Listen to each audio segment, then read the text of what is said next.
What's happening, family?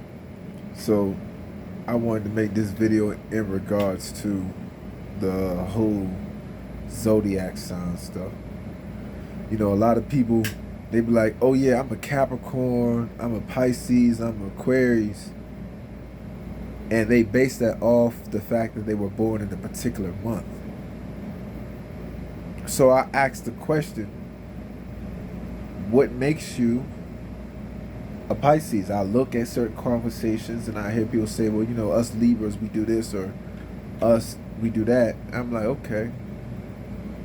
So then I asked them, as I'm hearing this, what makes them that? They say, well, I was born in a particular month. I was like, oh, so are you sure that's how it goes? That's a question I asked them, like, or what makes you think that that's exactly how it works? Because you were born in a particular month. Well, then some people say, well, the sun was positioned in this star system when I was born. So if you base the logic off the sun being positioned in that star system when you was born, wouldn't that make the sun from that star system more than you would be from that star system? Seeing that you wasn't in that position? And most people wouldn't have a response for that.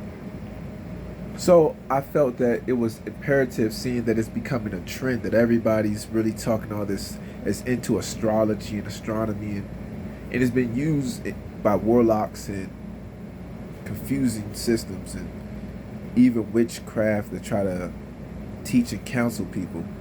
A lot of misleading information out there in regards to it. So for every human that is born, there is a star that is born, right? For every human that's born, there's a star born.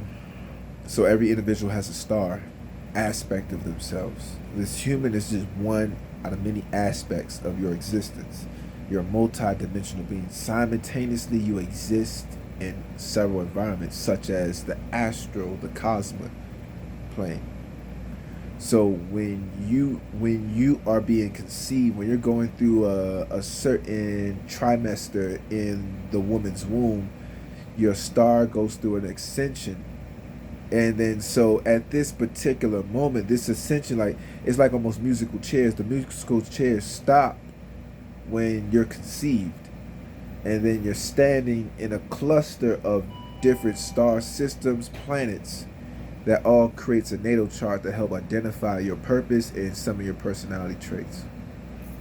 So yeah, that's kind of a concise form. So in other words, the sun is just one component of all these several factors that kind of help identify certain characteristics and certain things that you will do in that timeline of your human existence.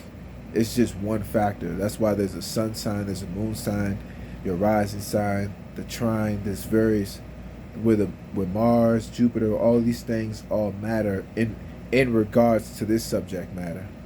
So the next question is this biblical? Is this witchery and stuff like that? To get to that topic, because you know, for the longest time, especially in the kingdom community, those who believe in the Messiah, you know, who grew up in the church, in these so-called churches, and you know, they were always taught, hey, stay away from anything in regards to stars and things of that nature. That's witchcraft. Da da da.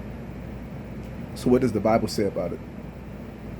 We go to Genesis chapter 1, verse 14, and it says that the stars were given for signs, seasons, and times, right?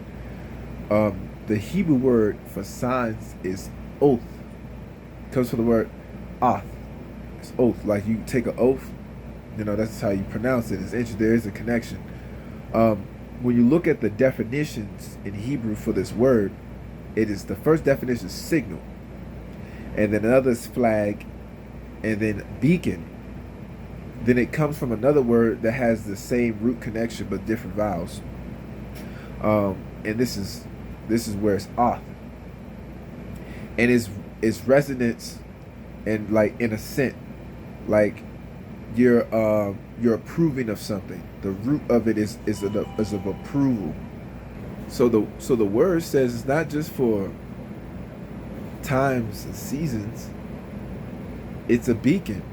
It could these stars or the star systems in total could be a beacon, could be a signal, could be a flag. So you know how you walk in, you enter into certain countries or certain states, in state offices, you see flags waving. The flag is a representation of the nation, and the colors and the symbols tells you what the nation represents. That's the same thing about these star systems on one degree.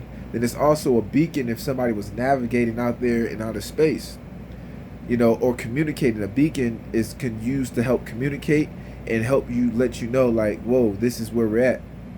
And speaking of communication, there's signals. Remember, the first definition of oath was signal, right?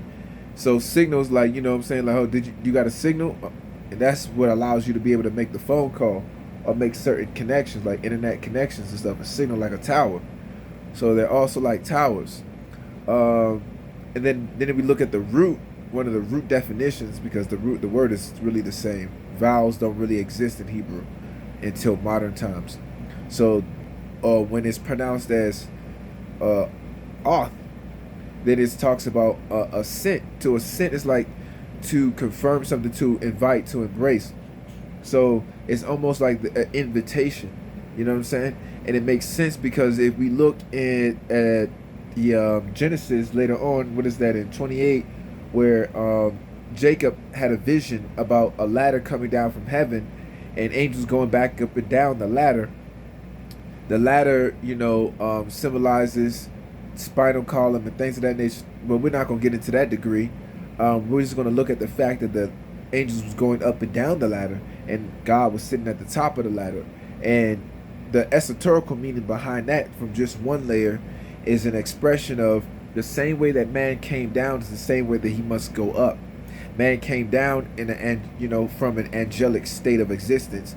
Man will ascend back up to an angelic state of existence, which is in concordance with what we see what is Psalms 82. I have said you are gods, all of you children of the Most High, but you shall die like men and fall like one of the princes. Right. So you're a God seed, which is why you exist in multiple dimensions, and you're taking on, in order for you to manifest, you have to take on the human phase and the angelic phase of existence. And you know that the prince that fell was an angel. So angels are not just symbolic to princes. They're not also expressed as princes, but they're also expressed as stars, right?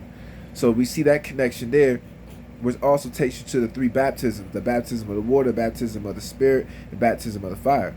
Remember, in Hebrews 12:29 says God is a consuming fire, right? So the baptism of the fire is when you finally get to see God during the judgment, because God's a consuming fire. Everything will be tried through fire, like it says in 1 Corinthians chapter 13, when it's talking about building people as you build a building, and everything that you build will be tried through the fire. So then the baptism of the Spirit is the baptism, like, it's the Holy Spirit, but also it's talking about the enwrapping on the angelic existence. You know what I'm saying? That's the spiritual plane that's in between with the metaphysical, the cosmic plane. So that's the angelic nature. Then the water baptism is your earthly, is the lowest baptism, which is why it's the first baptism, because you're in the human existence, which is the lower existence, which is why that baptism represents the death, and the rising up out of the water represents the resurrection.